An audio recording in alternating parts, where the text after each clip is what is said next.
We only said 47,000 times. I only tapped on the table once. That was DJ made a whole mixtape on the table. Well, yeah, like I think it's golf.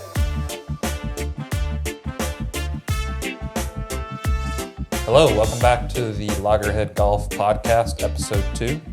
We are going to be talking about a Masters recap, as well as introducing DJ, our Master Club Technician, and also talking about custom builds and why club building is important. So we'll just jump right into it. You know, what a great weekend at the Masters. Oh, yeah.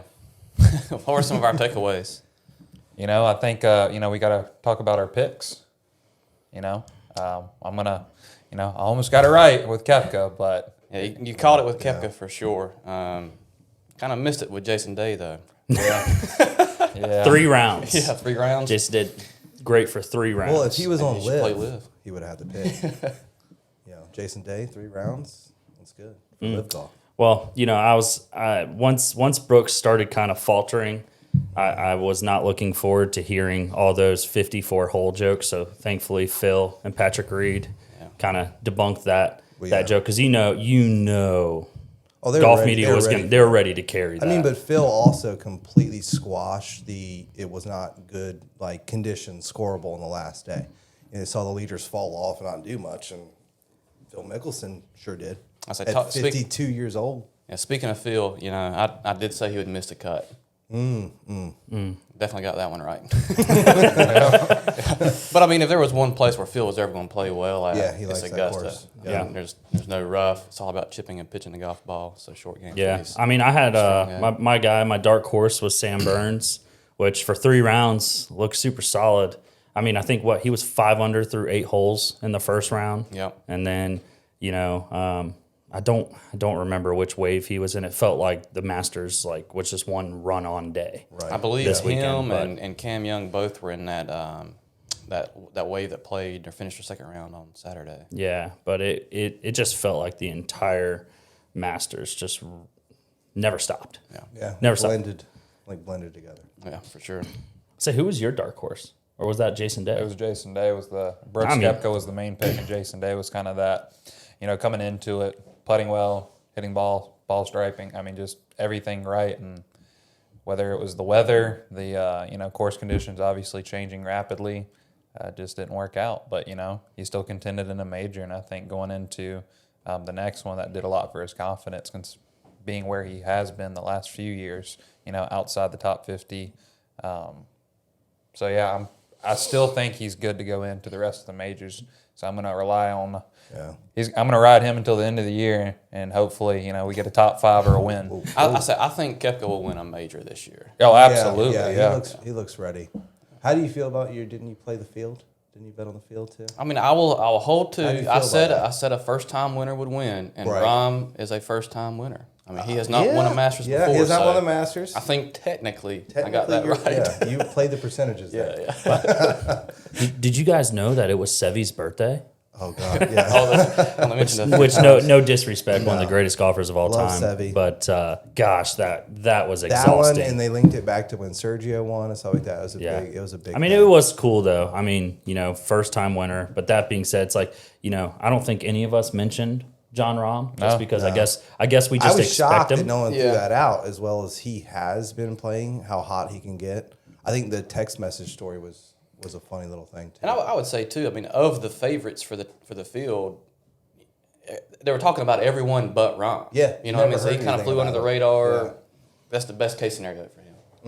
Yeah, Not in the limelight. I was gonna Worried say. about I mean, it's a given that he's gonna have to be up there, right? I'd say that's almost better for some of the players when you don't have to deal with all the pressure. You're not a part of the storyline, which is why Rory's falling apart every year. I think that's its head, and he's going to have to get that media coverage for the rest of his life. Yeah, and we'll dive into more on Rory and Tiger, but I think just to continue on the Rahm aspect, it was like, how much better is Rahm and Scheffler than everyone in golf right now? Well, Ball striking with Scheffler. Well, it's just, absolutely. What happened to the putter? Well, that was kind of an unusual thing for him. I know, but it started earlier in the week, and he just never. Well, it was out. all week long. Yeah. I mean, I still think he finished at 4 under. Yeah. And, with Scheffler finished at 4 under. If he putted decent, he might have won by 4 shots. Oh yeah, Absolutely. You know, led the field in strokes gained, tee to green, and was dead last in putting. So speaking of putting woes, though, I mean, how many players had putting woes in a tournament? Or the champion Rahm. I mean, is he the first Masters winner with a 4-putt? So he was Scotty Scheffler. Scotty Scheffler did it He last 4-putted 18 green. And Oh, win the tournament. All right, all right. With a 4 putt. That was with that was with it over already. Not on this first hole of the tournament. Yeah. No, but I think what kind of while we're on the putting side is think about the final or that third round. Rahm made probably 10 to 8 foot pressure par putts that just kept him in there. You know, he didn't allow the pressure to get to him standing over those putts. Where I think with Scheffler, what we saw is some of those 4 and 5 footers, he missed low left, pushed a few right. He just didn't make the clutch par putts to keep him motivated. He was stepping out of it before the ball was barely rolling. Yeah, and I'll say even with Koepka too, in the final day, we'll call it, so the final round. If you notice, like the first 2 rounds of golf, he putted very aggressively, with very much the intent to make the putt. Yeah, But then those last two days, defensive. how many putts did he miss low? Oh, yeah. You know, and left short, either left it short or missed it low. Yeah, I mean, on the putting thing, that's where, Saturday on 17, actually not Saturday, but 17 of the third round, when Brooks Koepka 3-putted, and he was 25 feet putting up the hill, and he left it 5 feet short, I knew it was going to be trouble from then on. Yeah. Right. Because Brooks, I think that whole entire third round, I mean, he was coming up 2 to 3 feet short on almost every single putt. And you could tell that's just like a mental fatigue. Well, and he talked about being shaky with his putter, a while before he got on the hot streak to bring him back as a pick for me for the Masters. And that creeps back in your head. You start doing that. To be a shaky putter and shoot, 8 under in those conditions. Unfortunately, he just got the definition of bad breaks. I mean, because Rahm's shot in the third round on 11 should have gone in the water. Essentially hit a foot off the front left of the green, and somehow the ball kicked right. Yeah. Right. Well, I think His tee shot on 9, that was just deep in the trees right, hits a limb, falls straight back into the fairway. I mean, that's another shot swing. When it's your day, your day. That's the thing about Augusta. You're going to learn. You're going to either get the breaks or you're not. Yeah. I think a lot of that comes back to just with Rahm stayed aggressive. Yeah, He was trying to win the golf tournament. Yeah. I think Brooks Koepka, when you watch him those last 2 days, Trying not to lose. he was trying not to lose. He had already kind of, There was a thought lot- forward, Not thought he'd just won the from tournament. Brooks, I saw a lot of defensive golf out there. Yeah. same thing with Hovland. Yeah, he played defensive. And the thing about playing defensive is, you don't make the big mistake, right? Right. But you make a lot of little mistakes. And at the end of the day, those little mistakes add up. Yeah, and it starts eroding your confidence. too. Correct. Yeah, because when you need to make the birdies, you when can't you're do out it. there for 6 hours, you got a lot of time sitting on the bench to think about it. What do we think's the biggest shock from the Masters? Biggest shock? Yeah, if we had to pick anything, Phil Mickelson. Yeah. Yeah. Or Sam Bennett. I was going to say Sam Bennett was the winner of the Masters. He balled out. And it's funny. It's like I don't know how much you guys follow amateur golf, but I follow it quite a bit. In those college ranks, Sam Bennett was probably, he's a previous US Am winner. Right. Right. I think he's 6th in the PGA Tour U. They weren't talking about him. They were talking about that long ball hitter, Gordon Sargent. They were talking about all the other guys, and I think he took that personal. Like he played with a chip on his shoulder this week. Because his third round presser, where he went in there and he's like, I play golf. I don't play golf swing. I don't have the prettiest swing. I don't hit it 354 yards. Like that's a kid that's going to be a winner. Yeah. Well, I mean, you're seeing how competitive collegiate golf is because, he came out and did exceptionally well, good head on his shoulders. But a lot of guys are coming out first year on tour and winning. Yeah. There is no PGA Tour hangover, get ready for the big show type thing anymore. No, I just really wanted him to finish in that top 12. I know, same. Yeah. I mean, he still finished top 20. He'll be back next year. He'll be back, yeah. He's going to be on the PGA Tour next year. He'll be a winner pretty soon, I think. Yeah. Yeah, I think, obviously he had to, I don't know if you guys saw, but he elected not to play. When he got back into town, he pulled out of the tournament. I don't think he needed to play. I really don't. I think, especially with the golf marathon, as we'll call it, that they had to endure with the weather. I mean, it was kind of funny. He had to go to a sporting goods store and buy clothes because he didn't have enough didn't have warm enough clothes. I'm really excited to see him in the future because I just think he brings a refreshment in terms of attitude, and like he said, hitting on what Nikki said, I'm not the most technical person. I just hit the ball. I like to feel the shots, and aside from a little bit of shaky putting in round 3, which I think with who he was paired with, obviously I think that played a little bit of a role For sure. But it was really nice to see him under pressure hit those clutch wedge shots greenside. I mean, it really was impressive. He's got a good short game for sure. Yeah, I mean, and that's the thing. Great player. You could tell he's a great person. It's refreshing to see a guy come out that he's already owned his game. Like he's just trying to be himself. So he was, to say at a presser, I've played a lot harder golf courses than this place. I was like, oh, the green jackets aren't going to like that. I think they know it's not the hardest golf course, though. But that being said, though, gosh, he needs to play faster. Yeah, there's so many people, but there's so many pumps. I mean, shot clock. When you could tell Brooks was pulled the furious on that third round. Yeah, well, him and Cantlay. Cantlay. Oh.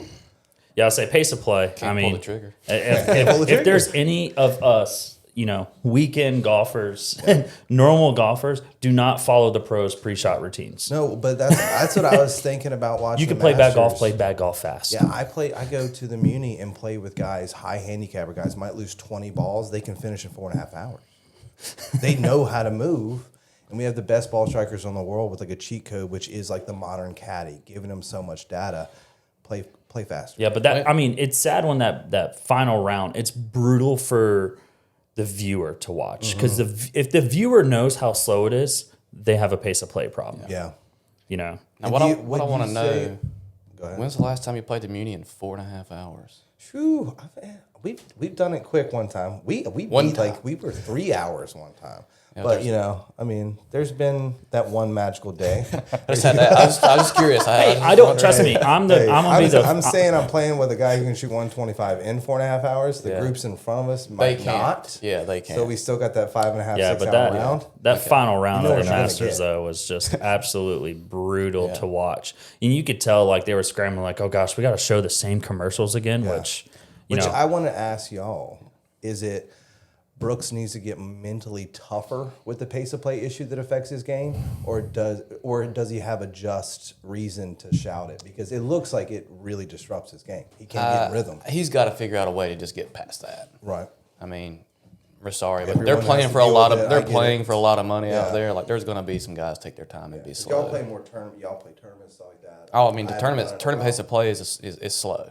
If you play a tournament round of golf and you think you're going to play a 4-hour round of golf, you need to adjust your expectations. I'll say our section events are 5 hours, sometimes minimum, 6, sometimes 6. So, but I think he needs to definitely get stronger. But at the same time, he's playing on the Live Tour now, they're playing 4-hour rounds. Yeah, and so I think that's going to be his growing pains going back and forth. It's going to hurt him transitioning back. That being said, I just it's because we had a interesting week of rules, right? With Brooks Koepka first round on 13, right? Where they're signaling golf clubs. Signaling golf clubs, which doesn't make it right. That being said, every single caddy, every single player gives people advice. To think that all these golfers play 100% by the rules, they do not. No. Well, for starters, anyway, I mean, every caddy is signaling to the TV, the walking announcer with the group, what club their player is hitting. Yeah. If you're the playing competitor's caddy, are you just going to kind of casually look? Yeah. And for our listeners, it's supposedly Brooks Koepka caddy yelled 5. And Brooks taking off his glove, put a 5 up to Gary Woodland on 13 or 15 fairway in the first round. And, they talked to both parties. If anything, the Masters Rule Committee, they're probably going to get it right. They said that they didn't commit a rules infraction. So it's no need to carry on. But with that, it just seemed like Brooks had a lot of extra stuff going on this week. Yeah. I think, they're the Live guys. They were under a microscope. I was going to say, at that, and it's a Masters, and there's definitely more media at the Masters than what there are at their Live events. Absolutely. But it was I think it was a fun week. Yeah, for sure. I think Masters tried doing too much with the IBM Watson, and it's like let's go back to old school Masters where you feel like you're only seeing a little bit. Yeah. You know? And I want the back nine on Sunday commercial free. I mean, it's absolutely ridiculous. Ridiculous. Like the commercials, it's just not fun to watch. It just broke up the flow of the coverage, but the flow of the tournament as well. Well, too. also the 6-hour round Well, I was broke gonna up say, the they had flow. more commercials because it was slow. My favorite moment of the Masters, hands down, if you caught it, one of the announcers used a Dumb and Dumber line on day 2. Not really. Yes. The wind was picking up. They were saying the leaves were falling off the trees, and he goes, "Our pets' heads are falling off." You know, if you're my age, I mean, that got me. Speaking of which, how scary was those trees? Yeah, yeah. I mean, it's fortunate everybody got out of there safe. Yeah. Holy cow. But wouldn't you take one for the team? You know, memberships for everybody. You know, just unarm or something. It's easy to say that. It's easy to say Yeah. that. I mean, Yeah. But, you know, on the good side of that, no one was hurt. And Yeah. I think because of the noise that the trees were actually making, it gave them enough time to get out of there. Yeah. And then just how fast Augustin turned around and got it cleaned up and out of there. Impressive. I think that was one of the coolest parts. And they actually showed on TV, as far as course condition goes, their green complexes and what's underneath them and how they were able to control moisture up until the last second, really, that when they called the tournament, is that underground system allowed the water to seep down and they were able to funnel it out of there quick. But even that system got overwhelmed. It has its Right. limitations. I mean, for if it wasn't the Masters, that tournament would not have finished. no, it would not have been a 72 hole event. Would not have been a 72-hole event, which the Live guys would have loved. I'm kidding. I'm kidding. I was waiting for it. Yeah. Well, awesome. Well, good weekend. Yeah, I look forward to, you know, seeing how the guys go to the RBC this week. Obviously, some of them are going to be a little bit more tired than others, but I think we were able to see a great weekend, a great tournament, and really looking forward to next year's Masters. Oh, also, real quick before we move on from Masters, we were right about Tiger. Yeah. Yeah, we called it. Yeah. Absolutely. I think Tiger's packing it in for the rest of the year. I'd say the bunker shot he had to hit on 18. His leg got stuck. In the second round? That was a pivotal First round. moment. First round. I thought he was going to withdraw right then. The fact that he muscled through it, but yeah, we're right. You We're know, all right about Tiger. he knows exactly how many wins he has, how many records he has. I think he's probably going to pack it in. He'll play Masters next year because he's going to want to break the cut record that now that he's tied with Freddie. And I think after that he'll probably play. You know, he's essentially done his Open Championship send off. Next year will probably be his Masters send off.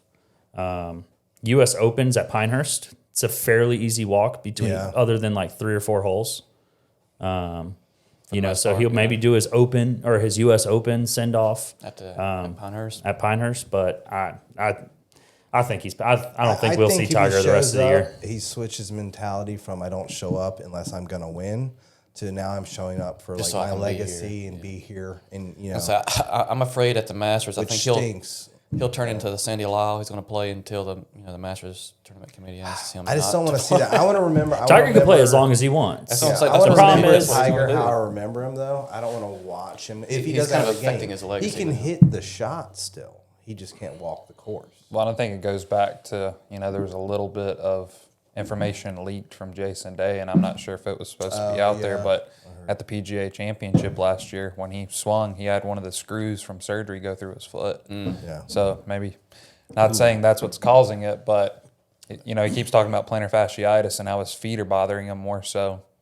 You just got to think that plays a role. My foot would bother me too if I had a screw in it Yeah. A screw. or a couple. of Yeah. Robot legs. I'm You know, saving up for robot legs. and I think he deserves he deserves to play in as many tournaments as he can. You know what? Go John Daly. Like get paired with John Daly, and you both take a cart in the PGA Well, Championship. that's what I'm Like saying. who Forget cares, the pride, man? like old school Tiger pride and stuff like that. Grab a cart and be viable in the tournament versus Yeah, not. because it gets old seeing him do his whole little limp and Yeah. and now granted he's limping because he's hurt, Right. Which I'm not saying he's not hurt, but how many Tiger tournaments have we known he's not 100%, and it's just like, okay, which hole is he gonna finally kind of give up Yeah. to where, and that's when he's always been the most, I want to lack of better terms, dramatic on the golf course. Yeah. When it comes to like injuries or if something hurts, because he'll sit there. Like I remember at Masters when he fell to his knees, And then he gets up, and the next hole he's like ripping a club, and I'm like, okay, well, Yeah, pain in the Well, I moment. think the biggest difference now is that car wreck. I really think did him in. oh, for sure, really do. for sure. I mean, I think that leg is, Yeah. Hey, but with that leg, he made the cut. Rory didn't. well, you know, Just it's saying. you know, if and JT. you know, yeah, I was gonna say, and they're the two biggest names that are pushing this whole elevated events, no cut events. I bet you they would love no cut events. I mean, Rory, the two chosen largest, the chosen ones, the two largest events this year, the Players and the Masters. He missed Play the on cut. the weekend if there ain't a cut. Yeah, exactly. You know, well, newsflash, Rory, there won't ever be a no cut Masters. Yeah. And as a fellow Irishman, I'm a big Rory fan. I'm a big Rory fan. I'm gonna knock him. I just think he needs to stop talking so much. Stop talking. Stop being the spokesperson of the PGA. Get mean. Go to win. I said, just go play golf. Go dark like Tiger did in the 90s, 2000, early 2000s. Jon Rahm. Jon Rahm. Yeah, absolutely. Put on a funny press conference after you win. Jon Rahm, I love him in front of the camera. But, like, he is there to win. Yeah, as soon as he tees off, game locked face is in. on, locked in.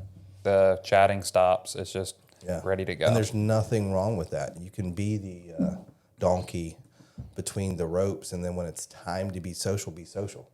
What did you guys think about the walk and talk at the Masters? Did not like that. Yeah, I think that's it. It takes, if it's me doing it and I'm focused and I'm trying to win a major, that's a distraction. Yeah. We're losing focus of hitting our shots, regardless of how good those guys are. It definitely affects focus. Well, honestly, to me, it just feels a little bit too NASCAR. I mean, it's like, you know, As someone who really likes right. I mean, I watch Yeah. NASCAR. I ain't ashamed to say that. Left turn, but left turn. yeah, they're under caution, and the commentators ring in to the driver and ask them something about their car. Right. I mean, that's a NASCAR thing. Yeah. And now we're doing it in golf.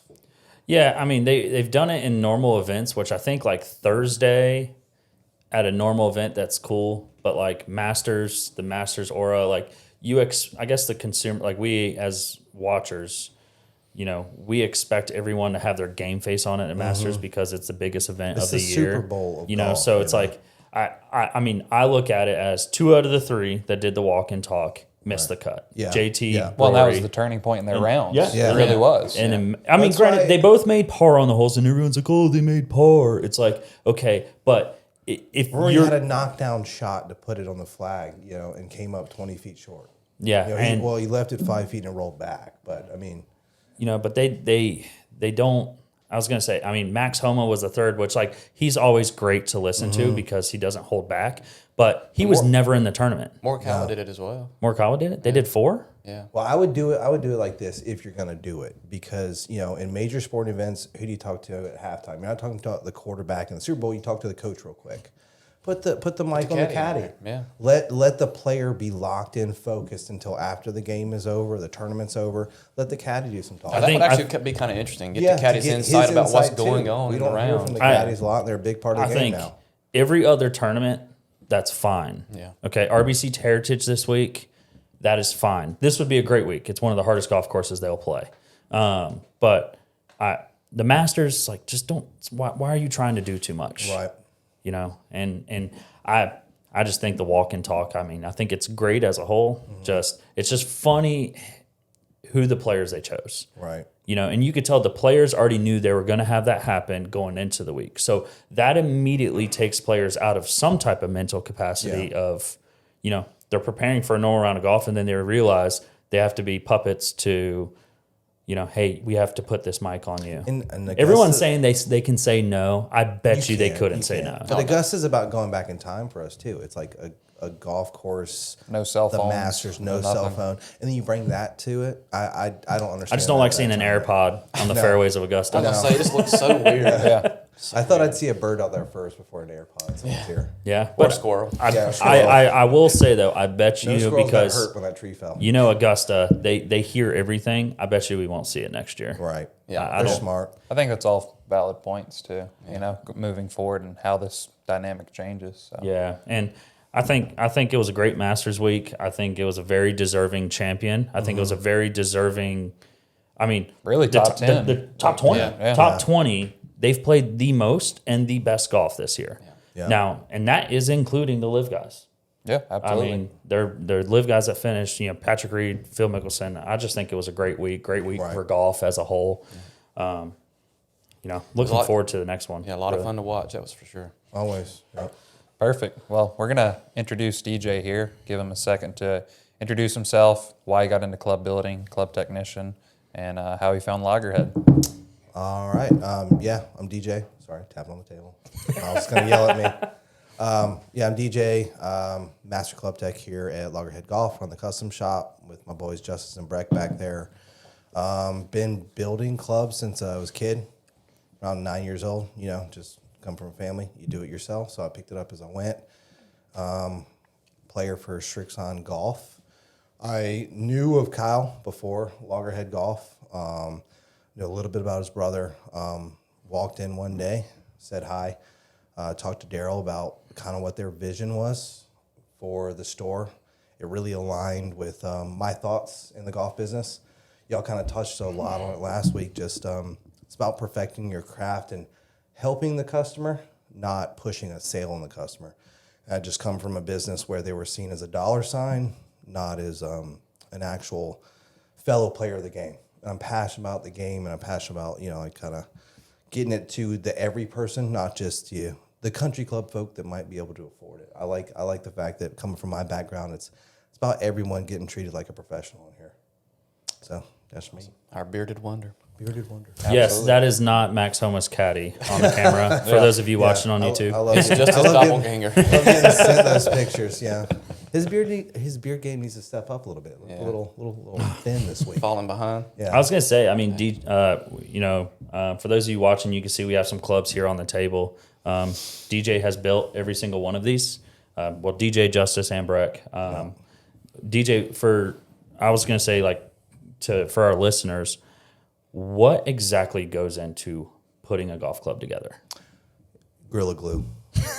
No, if you ask some of my clients, they just glue it together. There's a lot to it, and there's a lot to, especially when you have a very educated client, as y'all are. I like that because you have very specific specs you want to reach. But with every club, obviously we start with the components. You have to prep the shaft. We're tipping it to an exact CPM. We've got to get the length right. What does CPM mean? Cycles per minute. It's how we tell kind of the exact frequency. You hear stiff, X stiff, all those things thrown out. But especially with varying profiles, whether it's torque a shaft and stuff like that, you want to make sure you're getting it right. Because if you say this Acura set, they start as 370s. For those that don't know, there's two types of iron shafts. You have your 355 taper tips, which they make a specific shaft for a 4-iron. Right. But in 370s, you start with all blanks. And you want to go through and CPM them because even though we're dealing with composites that are very high level and they're very, very accurate in how they build them, you still might see some variances in a CPM. Like that one's a little bit firmer than the other one. Sure. We want the firmest ones to go low in the bag. Yeah. We want the softest ones to go high in the bag. Because that's going to affect your dynamic launch and spin without getting too technical. Right. And then obviously swing weight is a huge factor to all our players. These guys are my nightmares.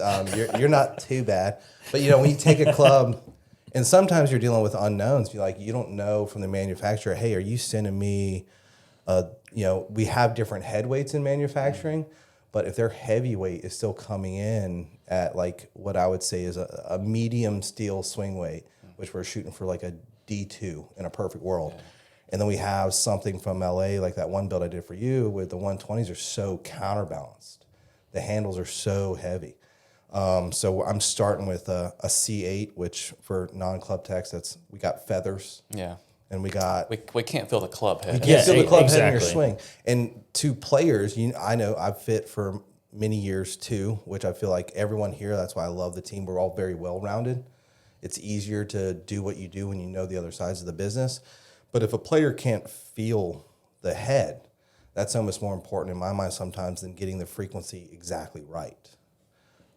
Just finding creative ways to not destroy what is the manufacturer's intent with the shaft, but then building weight into it without going, old school and slapping, lead tape all over the thing. Right, because I mean, we buy these nice clubs. You know, we want to try and maintain the appearance of the golf club. You know, lead tape's not the most attractive. No, thing, no. You got these beautiful works of art, and Yeah. you know, it's like throwing chrome all over some of the cars I see. You know, Fair point. My golf clubs have spinners. spinners. Yeah, Well, I'd like to ask you this because obviously I build. Everybody here has built or been a part of builds you've done. I'm learning. Yeah, you're coming along. I'm coming along. Since us three are mainly fitters right now, and you're doing all the club work, can you explain why it's important to have a properly built golf club? Not just what was on paper that they were fit for, but from start to finish. If we fit you for a half-inch over, there's a lot of difference in the industry right now what a half-inch is. Yeah, that's actually been a big, I won't say fight, but a nice discussion we kind of had with certain manufacturers of, the fitter works so hard in the bay to dial in, and they're showing this guy with confidence this is winning. And then if I go through and don't build to the proper spec, I've done the fitter a disservice because it's not going to go out and play right. You know, if you ask for, what has been always said in the men's standard is a 37-inch 7-iron. Some companies might say it's 37 and a quarter. I know one company that it's going to show up at 37 and a half. That's going to affect lie angle. That's going to affect swing weight. You custom fit somebody and then hand them something random. right. So, and that'll be, if it falls apart, it'll knock my reputation, at the end of the day. Right. If it doesn't perform well on course, I've done y'all a disservice because that's greatly affecting y'all's reputation. And that's why that word standard is so hard, because with one manufacturer, if you hit a standard 7-iron at 37, Right. the next one it's 37 and a half, it's going to go a little further, but Caleb and Nikki can hit on this. It also changes swing. Yeah. Yeah, correct. I say every company's standard is a little bit different. It's their own standard. And that's my knock really on my trade right now is a lot of the quote unquote master techs or something like that. They're not doing their homework anymore. They're going off of age old standards, not knowing or not even checking how many club techs out there have checked your fitting walls behind your fitters. Right. Do you know what are they fitting with the supposed standard for that manufacturer? That matters.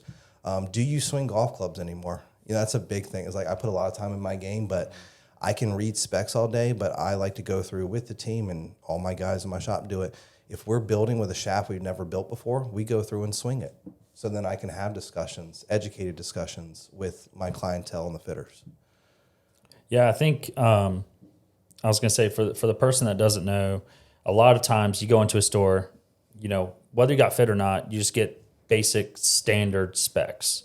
So a standard specs from majority of the manufacturers, it's going to be 37 inches long at the end of the grip, standard lie angle, standard loft. And then from there, you could get, and then you're just like, this club just feels so light. Right. So light.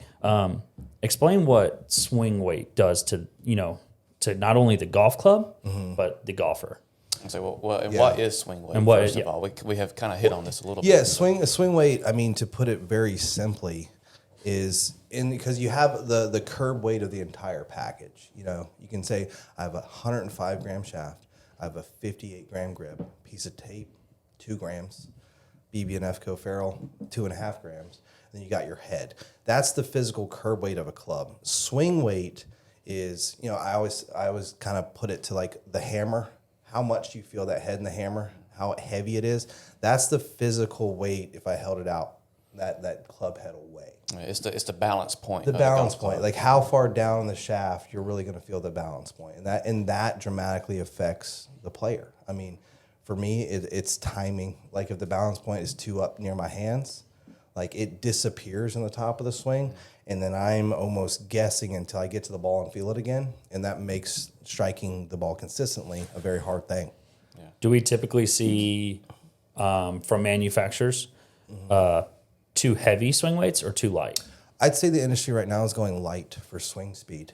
They're thinking magic bullet in the bay. Like we get up that swing speed. They're not worrying about 1D, which is dispersion. They're worried about the other D, which is distance. Absolutely. And that's how you can get the almost a dishonest fitter can get an easy pay. You're going to buy that club. I just beat your club by 20 yards, but it was one swing. Let's look at the overall bucket it landed in, which most graphite's usually been a C8D0, depending on the frequency setup. And then traditionally, you were seeing your steel setups for harder swingers at like a D2. I think everyone in the industry is finding higher swing speeds need heavier than that. I think most of the clubs on the floor, if you're doing a stock option, are just too light for most players. And to piggyback for us as fitters, I mean, and the biggest thing, it doesn't matter what your golf swing looks, feels like. The fitter should fit the golf club to your swing as well. Yes. We don't want to change your swing to make a golf club work. So if you come in the fitting bay and you have a really aggressive move at the top of the swing and transition, we're going to be like, oh gosh, if he or she has too light of a swing weight, you're going to time that up. You're never going to time that up. Yeah. You may smack one, right? And now with lofts being jacked so far down, if you center contact on some of these new irons, that ball's going to go. But then is the spin too low? Is it playable? Yeah. Well, that's the flip Distance side dispersion. that we see from other facilities where customers have went and got fit elsewhere. Is we see some of these swing weights, and with my background, they're heavier swing weights being suggested than what PGA Tour, LPGA players play. Yes. And that's going to affect right back into it. That's going to affect the swing. That's going to affect tempo, spin rate, launch angle. Why can't I get the ball off the ground? But on TrackMan or GC Quad or Flight Scope outside, a really heavy golf club with that spin loft goes a long way. Yeah. But then you get to 4, 5, and 6 iron, and now you've got 3 clubs going the same distance. But not to mention the biggest thing on my side of it, because I've had to buy specialized drill bits for this purpose to rebuild some of these clubs. How are we doing the weight? When you're trying to say someone needs like a D8. What's up? You're all right, 5 degrees flat D8. I got you. Yeah. But you're loading the last 12 to 14 inches of a shaft with tungsten epoxy. We've gone too far. We put say let's spend $105 on a shaft, like a custom amazing shaft. Let's pay extra to pure it from some manufacturers, and then we completely lock out any of the tech in the bottom, like how it was designed. We're defeating the purpose of the shaft. We're defeating the purpose of the shaft. And I've had players come in, it's like, hey, I hit this before, and I went and got one, and I see who it was built by, and they're like, it feels so different. It feels horrible. Can you fix it? I go through and I drill out the entire portion. We re-weight it appropriately, and now the shaft can move. They come back to me, it's like, oh my gosh, it's exactly like I wanted to feel. It's so much better. That's we can't cheat as techs. We have to respect what we're working with and be okay with telling our fitters sometimes is like the weight you're talking about is not achievable without it affecting the aesthetics of the outside and the performance of the shaft. And the performance. I'm about performance first. I love making beautiful works of art. But if it's not going to go out and score for you, you can hang on a wall and look at it, but that's not the builds I want to do. So since we've got some examples in studio today, let's talk a little bit about some of these clubs we have here, and I'll kind of lead it off. Obviously, I've got my clubs here. I brought 2 samples in. Can't hide money. Well, So let's talk a little bit about why we have, and in fact, I think this goes to the process of your fitter working with your club builder. Yeah. And why it's important. My first club here is a Titleist 681, old school blade style head from 2000, and I've got a Mitsubishi Chemical MMT 125 TX shaft in there. Right. This is what I was playing when I started working here at Loggerhead. Yep. And then working with the other fitters here and myself as well too, kind of taking input from what I had learned with playing the 681s, I decided I wanted to make some changes in my set makeup. Mm-hmm. Some conforming changes. Well, that is one too. Well, it proves sometimes if it ain't broke, don't fix it. These old heads, some of them work. Yeah, don't get me wrong, I love the 681s. Yeah. And they still get played. These are my playing fun rounds of golf kind of golf clubs, or if I'm playing a golf tournament where there aren't conforming groove rules. Mm-hmm. But some of the golf tournaments I play in do have conforming groove rules, which is what prompted the second set with going with the Muras here. That, and I said I'd never pull them apart again. Well, sure, whatever. We might when Axiom comes out.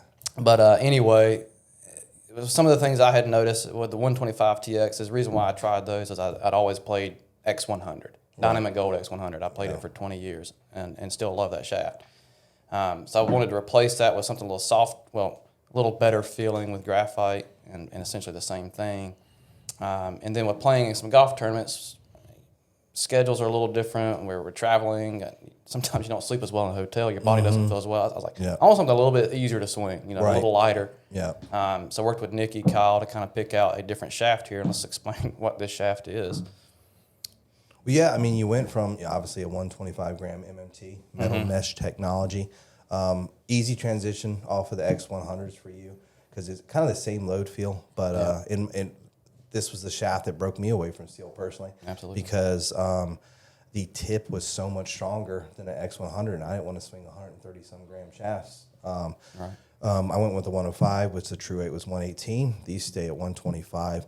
The Acura you picked, you were able to lose some weight with it still with the very aggressive tipping we put on it. I was gonna say, we lost a little curb weight. We went down in overall total build weight. Yeah, but total build weight, not swing weight. Right. We kept the swing weight the same, but that's something that, saves your fatigue, your back, through the day. And, we picked a shaft. They picked it for you. It's got a little bit more. You don't have to use your extra gear. Right. It's a little more going comfortable. to work for you. It's a little more comfortable.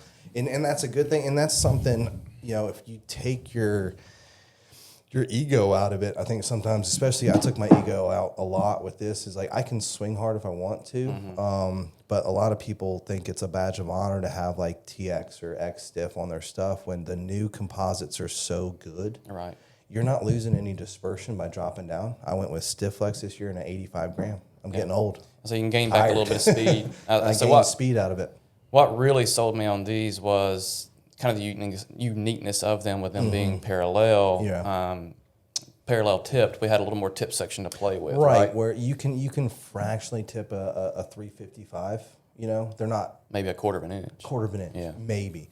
But these are kind of, man, it's how creative you want to get with them. Right. I love the 370 platform because you can literally incrementally cut quarter inches till you get an exact CPM or feel the player wants.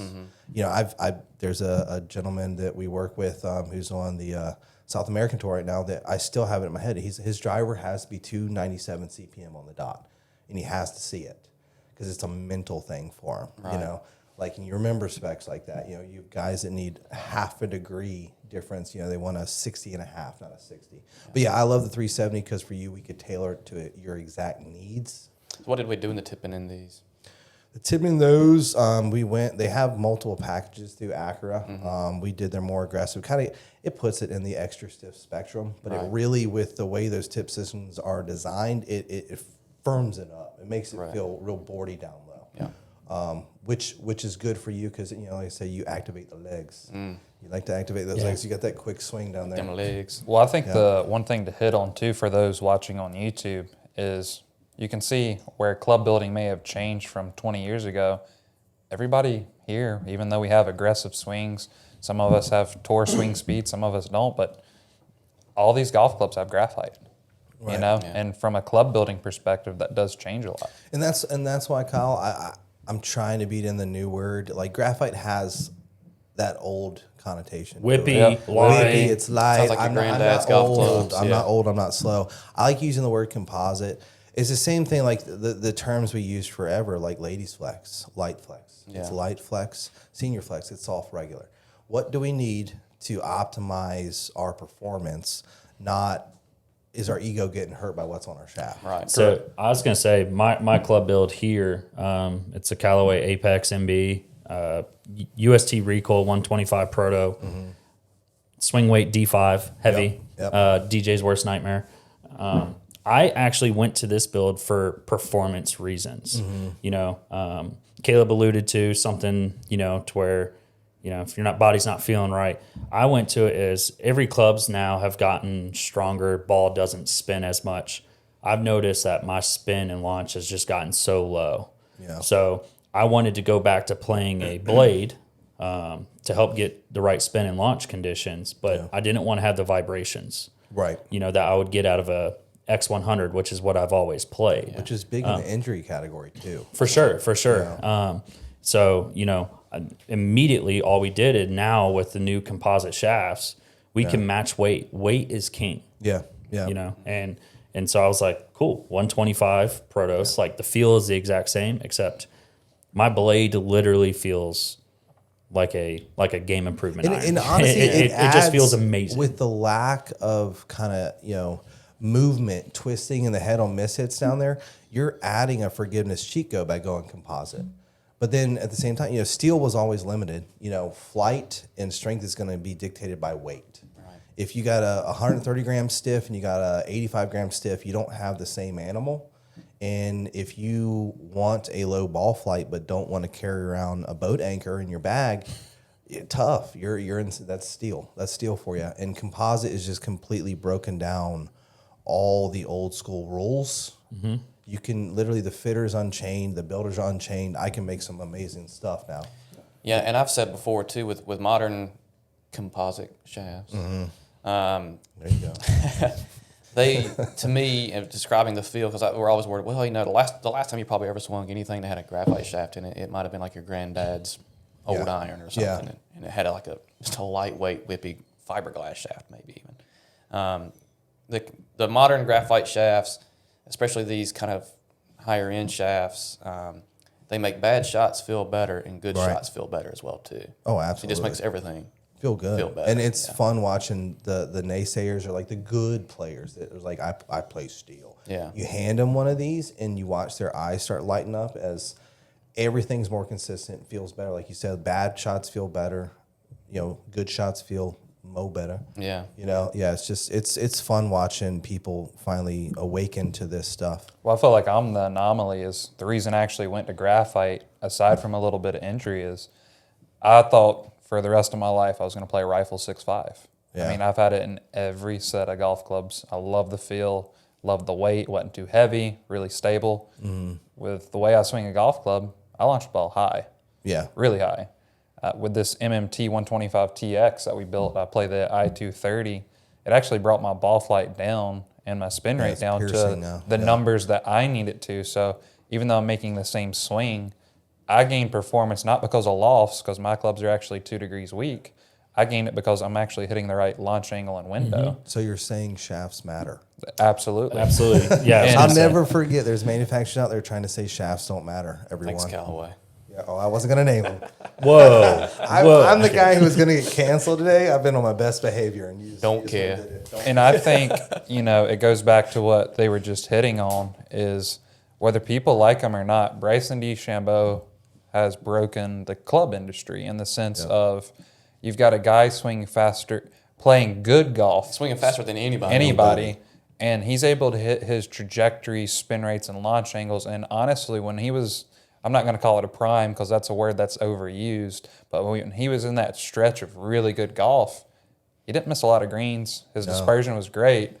He couldn't find that with steel, but with graphite being able to be manufactured so tight, you can have a graphite shaft that is stiffer than steel, period. Oh, yeah, absolutely. And like with the MMT, it's actually 2 materials in one. There's a metal mesh fiber woven into the graphite. So even though there is graphite here, and it's mostly graphite, there's other materials. You can see in the tip section of this Acura. There's weave. It's a different woven section there that makes it much more stable. And they can build these to perfect tolerances where steel's always going to be a little off. I was gonna bring that up to kind of wrap things up, because how often do you see, everyone thinks just because the sticker on their steel iron shafts say 95 grams. Yeah. DJ, how often are all those shafts 95 grams? How much variance is there in that? There's a huge variance because to little, the Tour, your Gold Dynamic stuff. That's the Tour issue. Tour issue, it's perfect. It can still be outside of a gram. It's a matched set. It's a matched set. That's why you get. That's why it's an upcharge. It's the same. It's an upcharge because they're making you something that's actually what they're representing it is. But what about a regular X100? Yeah. Oh, you have different planets. Yeah, it's supposed to be 125 to 128 grams. You could have 110 gram steel especially shaft. when you're going through, and that's why stuff like the Elevate series got traction. They're basically just trying to make every shaft stagger properly. Mm-hmm. But you take a set of 370s, they're all weighed out, and I've got to tip them. I got to cut 4 inches off the tip to make a pitching wedge. Then I'm going to butt trim it, and all of a sudden it's like I got no metal left. Like, gonna say- how much does that weigh? I was saying, for those that didn't know, like a Dynamic Gold S300 and S400, what's the difference? The What? the One they S400 whoopsied. Yeah, they the whoopsied on S400 it. is a whoopsie. It's Yeah, a it's reject. a whoopsie. Yeah, and that's what a lot of people don't know, because a big thing now is with the sets is we're getting wedge specific shafts. Yeah. For the longest time, they took what was the wedge shaft in your Vokey? It was the trash shaft that didn't pass any spec. Yeah, exactly.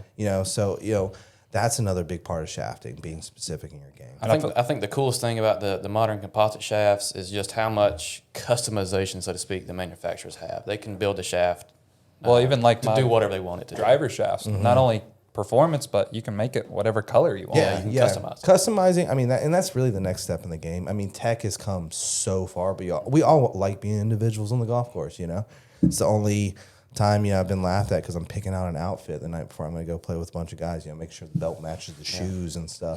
Gotta Or look if you're good. Kyle, you match everything to You your golf match clubs. everything, yeah. He's so pretty. Kyle's always going to look good showing up to the first tee. A lot of pink. A lot of pink. For a good reason. Absolutely. Pink. All right, well, DJ, one last question. What's your favorite build so far? Ooh, favorite build. Doesn't have to be ours. Yeah, it doesn't Yeah, have I was to- gonna say of it anything. actually isn't your build. My favorite build, because of how it came about and how it ended. I did a set of Epons for a customer. Yeah. He came in, and it really proves to why I tell my boys, treat every customer like they know, like they're Tiger Woods, like they have a tour van to check behind you. Because when you say they're not good enough to notice, they might be. Yeah. And You never know. someone might stumble upon it and check your work. So Doesn't matter. So Should do. he got a really nice set of Epons built for him. They were built very incorrectly, we'll say. I just let him know. He just asked me to spec them out, and I wrote them out on a spec sheet. And so he turned around and said, "Only you, I want you to build these." And I was like, "Cool." I hadn't dealt with Epon. We got the Epon heads in. He did some nice recoil upgrade shafts, custom ferrules that were a one-off that he had to wait, I think, 6 months to get those ferrules back in, to the tune, I mean, it was like a $6,000 iron build. But getting them right, and we took him over to the bay afterwards, and he hit like two. He's like, "Oh man, this is how I want him to feel," and he instantly handed me one. Yeah. I was like, "Dude, you haven't even hit that one yet." Yeah. He's like, "No, you got to feel this. You did such a good job." So I got to hit his 7-iron before he ever hit it, which was crazy to me. I think it's a jinx, but it was an honor. That's what he wanted to do. It was, hey, that's his prerogative. But that was probably the most standout build I've had in the last couple of years. Yeah, it's pretty awesome. Yeah. Awesome. Well, thanks, DJ, for joining us today. Thanks, All right. everybody at the table. Thanks again to Miles for putting this together. And thanks to all the listeners. Be sure to subscribe on YouTube. Turn your notifications on so that as soon as these videos get posted, you can be notified. And look forward to next week. Yeah, see y'all next week. Yeah. See ya. Thanks for having me.